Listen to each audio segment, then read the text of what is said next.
세종청파교회 교회학교 어린이 여러분 안녕하세요. 안녕하세요. 한 주 동안 잘 지냈어요? 네. 저희가 우리 이렇게 대림절을 예수님의 탄생을 기다리는 대림절 소를 이렇게 밝히면서 지난주가 무슨 주라고 했었죠? 대림절인데 우리가 첫 번째 밝힌 초의 이름이 뭐였죠?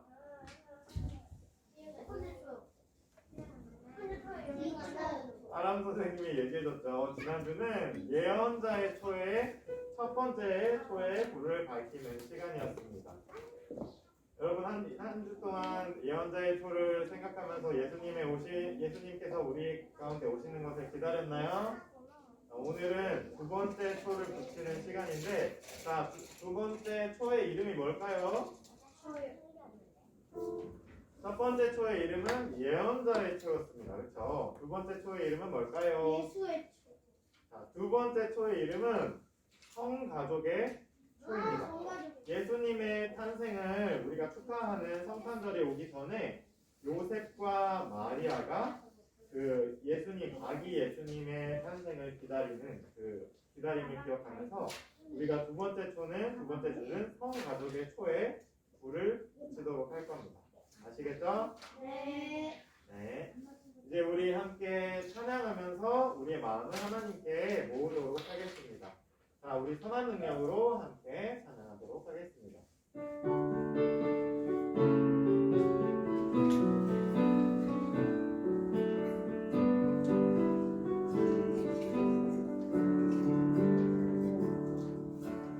선한 힘을 고요히 감사하여 그 놀라운 평화를 누리며 나 그대들과 함께 걸어가네. 나 그대들과 하늘을 여네. 나가 머물 어둠의 날들이 무섭게 되어 문득 눌러도 오 주여 우리 외면치 마시고 약속의 구원을 이루소서. 그 선한 힘이 우리 믿음으로 일어나는 길을 가네. 언제나 우리와 함께 계셔 하루 또 하루간을 새로워 주께서 밝히신 작은 촛불이 어둠을 헤치고 타오르네. 그 빛에 우리 모두 하나 되어 온누리에 비추게 하소서. 그 선한 힘이 우리를 감싸시니 그 선한 힘이 우리를 감싸시니 믿음으로 일어날 길을 가네. 주 언제나 우리와 함께 계셔. 주 언제나 우리와 함께 계셔. 하루 또 하루가 늘 새로워.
길 위에 있었습니다.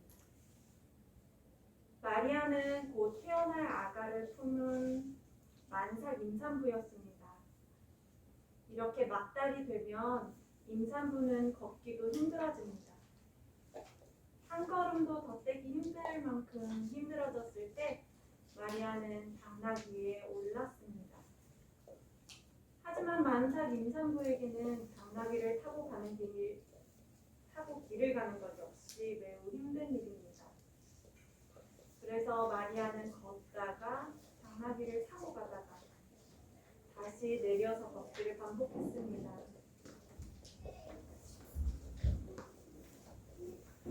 그 밤 드디어 요셉과 마리아와 당나귀가 베들레헴으로 들어가는 마지막 길목에 도착했습니다.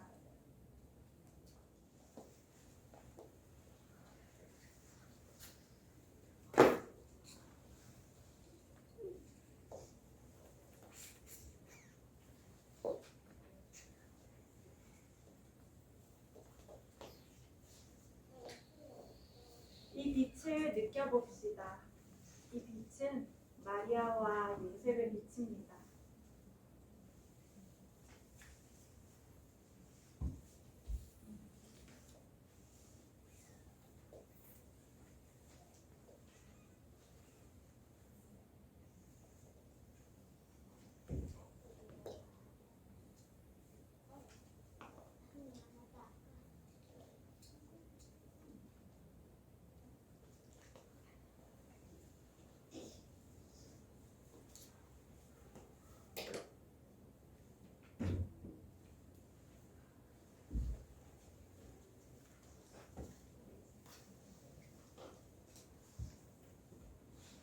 자, 들어보세요.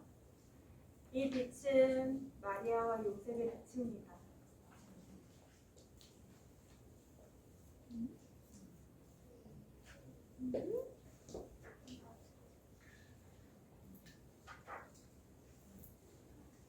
보세요. 점점 터져나가며 예배당 전체를 채워갑니다. 그리고 이 빛은 언제든 여러분에게 필요할 때 거기에 있을 겁니다. 여러분, 성가족의 이야기를 잘 들었습니까? 네. 우리가 지난주 예언자의 이야기를 하나님 선생님께 들었습니다. 그리고 예수님의 태어나심을 기다리는 이 두 번째, 대림절 두 번째 주에 성가족, 그러니까 예수님의 아빠와 엄마인 마리아와 요셉의 이야기를 들었습니다. 그리고 그 길에 함께했던 당나귀도 함께 있었습니다. 자, 뱃속에 예수님을 품고 있었던 성가족 요셉과 마리아가 베들레헴으로 가는, 예수님의 태어나심을 기다리며 베들레헴으로 가는 이 길 위에 섰습니다. 자, 우리도 예수님의 태어나심을 기다리는 성탄절을 기다리면서 요셉과 마리아의 한 마음을 기억하면서 오늘 우리에게 주시는 하나님의 말씀을 들어보도록 하겠습니다. 오늘 우리에게 주시는 하나님의 말씀은 누가복음 1장 13절에서 17절까지의 말씀입니다. 제가 여러분에게 읽어드리도록 하겠습니다. 여러분은 귀를 기울여서 잘 들어주시기 바랍니다. 천사가 그에게 말하였다. 사가랴야, 두려워하지 말아라. 너의 간구를 주님께서 들어주셨다. 너의 아내 엘리사벳이 너에게 아들을 낳아줄 것이니 그 이름을 요한이라고 하였다. 그 아들은 너에게 기쁨과 즐거움이 되고 많은 사람이 그의 출생을 기뻐할 것이다. 그는 주님께서 보시기에 큰 인물이 될 것이다. 그는 포도주와 독한 술을 입에 대지 않을 것이요 어머니 뱃속에 있을 때부터 성령을 충만하게 받을 것이며 이스라엘 자손 가운데서 많은 사람을 그들의 주 하나님께로 돌아오게 할 것이다. 그는 또한 엘리야의 심령과 능력을 가지고 주님보다 앞서 와서 부모의 마음을 자녀에게로 돌아오게 하고 거역하는 자들을 의인의 지혜의 길로 돌아서게 해서 주님을 맞이할 준비가 된 백성을 마련할 것이다. 이는 하나님의 말씀입니다. 하나님 감사합니다. 아멘. 자, 여러분, 우리가 예수님의 탄생을 기념하고 축복하는 성탄절을 기다리는 대림절이 지난주에 첫 번째 주가 시작되었습니다. 그리고 우리가 그 예수님의 오심을 기다리는 대림절의 첫 번째 주의 말씀으로 왜 이 땅에 예수님께서 오셔야 했는지, 그리고 예수님을 기다렸던 사람들은 어떤 사람들이었는지, 예수님께서 태어나기 전에 그 시대의 배경을 함께 살펴봤었습니다. 그렇죠? 자, 그 예수님께서 태어나시기 전 시대의 배경은 어땠나요? 사람들의 살아가는 삶의 풍경은 어떠했습니까?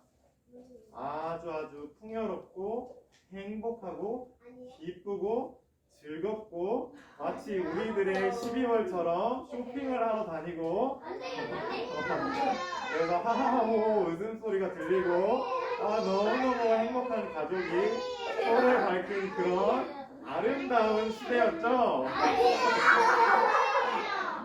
아니었나요? 제가 잘못 기억했나 보네요. 자, 그러면 어떤 사람들이 어떤 삶을 살아가고 있는 시대라고 했었죠?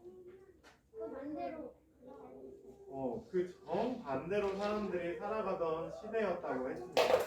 자, 그런데 사람들이 그렇게 우리가 생각하는 그 기쁘고 행복한 예수님이 태어나시기 전에 기쁘고 행복한 성탄절 전의 분위기와는 반대로 너무너무 어렵고 속상하고 힘들고 가난하고 아프고 힘에 눌려서 자기의 삶을 마음껏 펼쳐나가지 못하던 사람들이 너무나도 많았던 그 이유가 제가 여러분들에게 말씀을 해드렸었습니다. 그 이유가 어떤 거였을까요? 기억하고 있나요?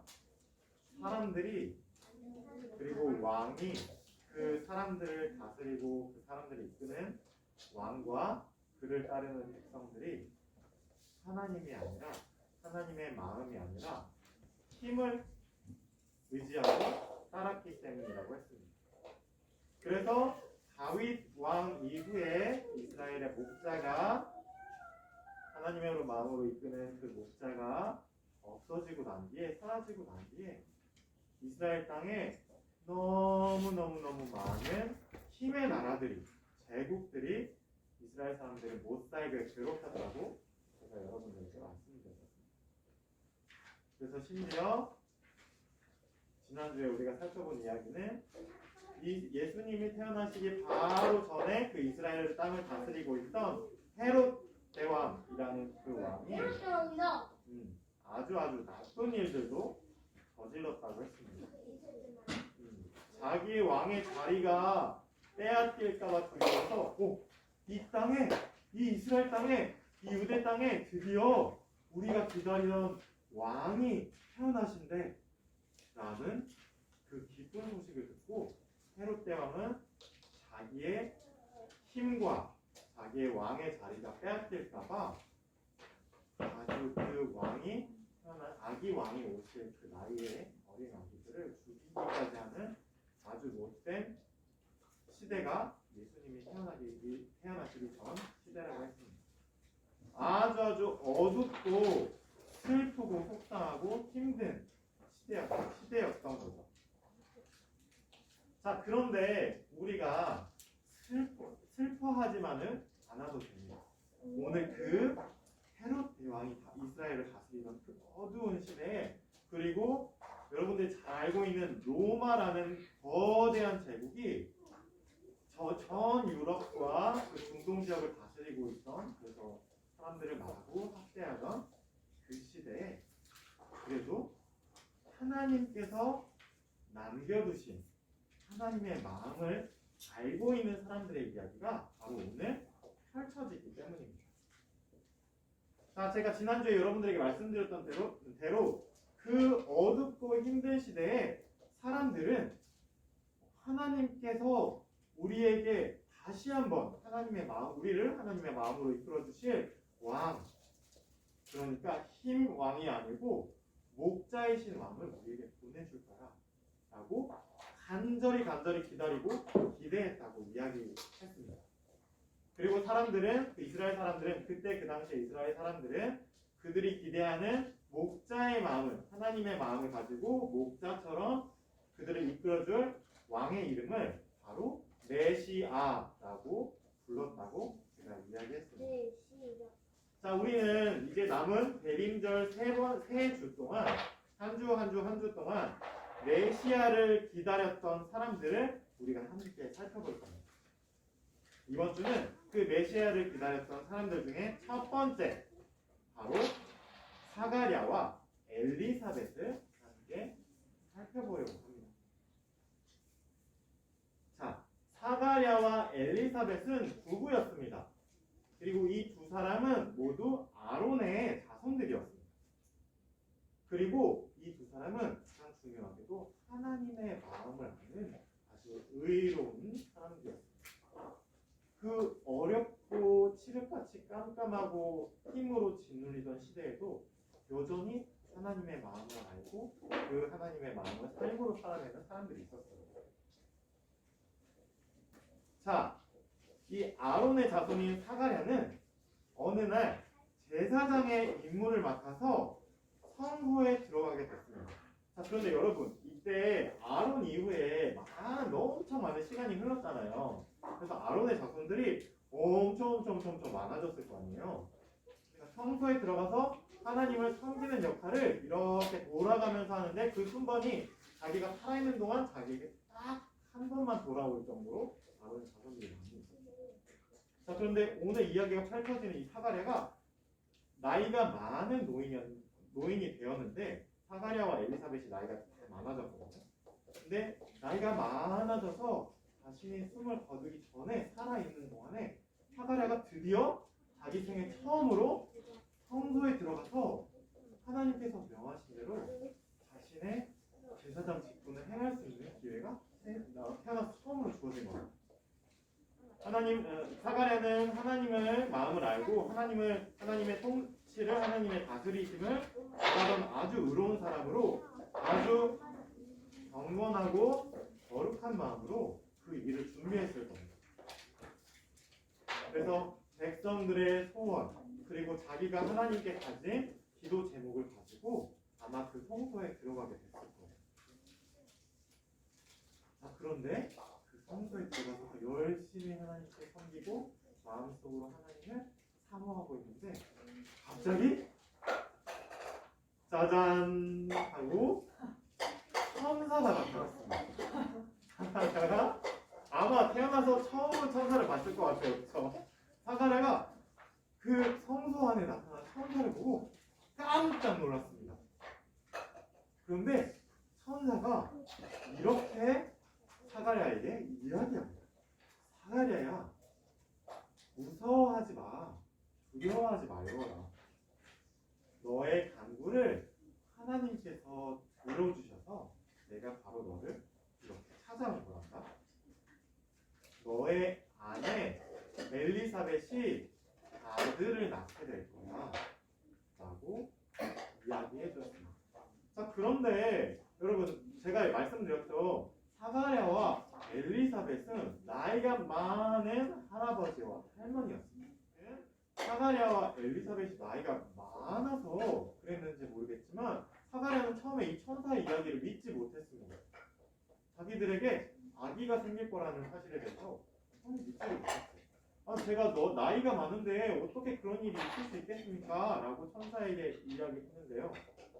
그렇게 말대꾸를 했다가 이 천사가 사가랴가 하나님의 말씀을 내가 너에게 전해주었는데 너가 그 말을 믿지를 못하겠는구나 라고 이야기하면서 이 천사는 사가랴가 그 일이 모두 이루어질 때까지, 그러니까 엘리사벳이 아들을 낳게 될 때까지 너가 말을 못하게 될 거야, 말을 할 수가 없을 거야 라고 이야기했습니다. 사가랴가 어쨌든 말을 못하게 됐잖아요. 그 성전 안에서. 그래서 성전 안에서 말을 못하게 된 채로 제사장의 임무를 마치고 성전 밖으로 나갔습니다. 자, 그런데 온 백성들이 하나님께 예배드리기 위해서 그 밖에서 기다리면서 이렇게 기다리고 있는데 사가랴가 너무 오래 걸리는 거예요. 원래 나올 시간이 되는데 나오질 않는 거예요. 너무 오래 걸려서 어떻게 된 일이지? 막 걱정하고 있다가 오랜 시간이 지나서 사가랴가 나와서 막 붙잡고 물어봤어요. 아니 도대체 무슨 일이 왜 이렇게 늦게 나왔어요? 라고 물어봤는데 사가랴가 어때요? 이유를 설명할 수 있어요?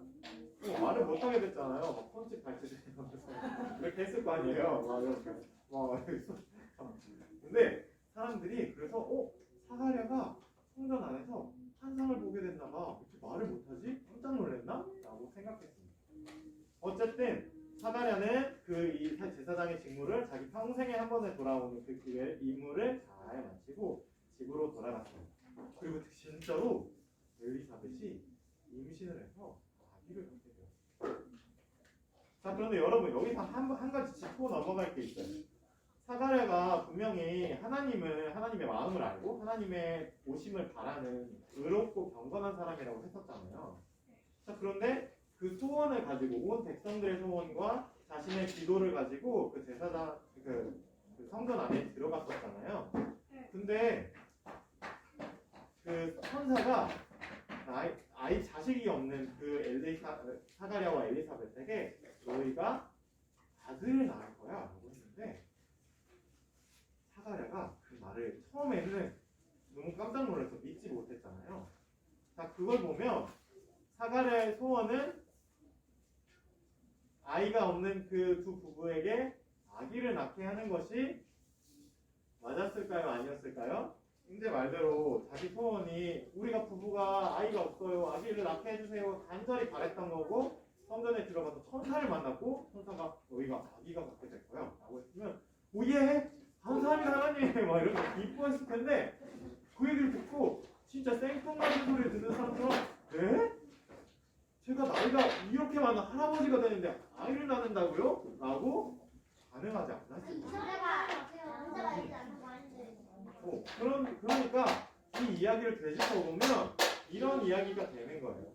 사가랴와 엘리사벳과 성전 밖에서 있었던 많은 백성들이 하나님 우리가 너무너무 나도 힘듭니다. 로마가 우리를 힘으로 짓누르고 헤롯 대왕이 우리를 못 살려줍니다. 하나님 힘으로 우리를 짓눌리고 있는 이곳에서 우리를 구원해 주세요. 하나님께서 말씀하신 목자를 우리에게 보내주세요 라고 기도하던 경건한 사람이 바로 사가랴였을 겁니다. 그러니까 하나님 이 땅에 우리에게 목자를 보내주세요 하는 마음으로 성전에 들어갔고 백성들도 그렇게 바라고 있었는데 하나님의 천사가 이야기해준 이야기는 그래 내가 너희들을 로마와 헤롯 대왕의 손에서 구해줄 아주 힘이 세고 군대가 많은 목자 왕을 보내줄게 라고 말씀하시지 않고요. 사가랴에게 누구를 보내준다고 했나요? 아들. 엘리사벳의 뱃속에 아기를 보내준다고 하셨어요. 아기를 보내준다고 하셨어요. 그러니까 사가랴는 아마 더 자기가 가지고 있는 소원과 생각하기에 너무나도 동떨어진 이야기니까 아주 작은 힘이 없고 보살핌을 받아야 하고 무기도 없고 군대도 없고 많은 보물도 가지고 있지 않은 작은 생명 한 아기를 너희에게 너의 기도를 하나님께서 들으시고 엘리사벳의 뱃속에 작은 아들을 주실 거야 라고 말하는 게 사가랴는 이해하기 힘들었을지도 모르겠어요. 자, 그런데 천사는 사가랴에게 이렇게 말했었습니다. 아들이 생길 건데 그 아들이 너희가 그토록 바라던 메시아께서 이 땅에 오실 텐데 그 메시아가 오실 길을 미리 그 아기가 준비하게 될 거야 라고 천사가 이야기했었습니다. 자, 어찌됐든 사가랴는 말을 못하는 채로 10달 동안 있었을 거예요. 그래서 성전에서 벌어진 일에 대해서 아내한테 막 이렇게 몸짓 발짓으로 설명하다가 뭐 글로 써서 내가 말이야 이 성전에서 이런 일이 있었어 라고 아내 엘리사베트한테 이야기를 해줬을지도 모르겠습니다. 자, 어쨌든 10달의 기한이 다 차서 엘리사벳이 정말로 아들을 낳게 되었습니다. 자, 어쨌든 엘리사벳이 아들을 낳아서 생각해보세요. 나이가 많은 할아버지랑 할머니가 아기를 낳았다고 하니까 아기가 없던 집안에서 아기를 그토록 바라던 그 집안에서 아기가 태어났다고 하니까 기적 같은 일이 벌어진 거잖아요. 그러니까 온 동네 사람들이랑 이 아론의 자손들 중에 친척들이 다 몰려온 겁니다. 이 경사 소식을 축하하러. 아들 태어났다 드디어 그 집에. 그래서 아들이 태어났야. 이러면서 와 이렇게 몰려는 거예요. 그래서 막 그래서 그 엘리사벳과 사가랴가 유대 산골에 살았는데 그 산골까지 온 이웃들과 친척들이 몰려와서 아기의 탄생을 기뻐해주기 시작했습니다. 자, 그런데 친척들이 이 아기의 이름을 정해줘야 되잖아요. 그래서 이 아기의 이름을 원래는 이때 옛날 시대에는 이스라엘 이쪽 전통에는 어떤 거 있었냐면 이름을 아버지나 할아버지나 증조할아버지나 할아버지의 이름을 이렇게 물려받는 게 이때의 전통이거든요. 그래서 이 친척들도 당연하게 그 전통에 따라서 이 아기의 이름을 사가랴라고 해주려고 했어요. 이게 원래 전통이거든요. 그런 전통이 있었거든요. 그래서 이 성경 안에 여러분들이 보시면 시대가 다른 것 같은데 비슷한 이름들이 되게 똑같은 이름들이 되게 많이 나오네? 이렇게 볼 수 있거든요. 그게 이제 그 전통 때문에 그런 겁니다. 이제 자기 집안에 내려오는 이름들을 이렇게 물려받거든요. 그래서 어쨌든 그 새로 태어난 아기도 너는 우리 집안의 이름을 따서 아버지 이름을 따서 사가랴라고 불러야겠다. 뭐 완전히 똑같지는 않겠죠. 사가랴 주니어라든가 뭐 그런 식으로 되겠죠. 어쨌든 그랬는데 잠시만요. 그랬는데 오늘 엘리사벳이 펄쩍 뛰면서 그 아기를 낳은 몸으로 펄쩍 뛰면서 그러는 거예요. 아니 절대 안 돼요. 절대 안 돼요. 이 아기의 이름은 요한이라고 지어야 돼요.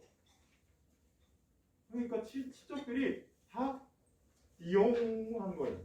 왜냐면 요한이라는 이름은 그 집안의 가문의 족보에 등장하지 않거든요. 요한이라는 사람이 한 명도 없었거든요. 아니 그래서 그 이름은 어디서 들은 거지? 이러면서 아니 말이 안 되는데 그렇게 지으면 안 돼. 우리 전통이 아니야 라고 해서 이상해서 애 아버지한테 갔어요.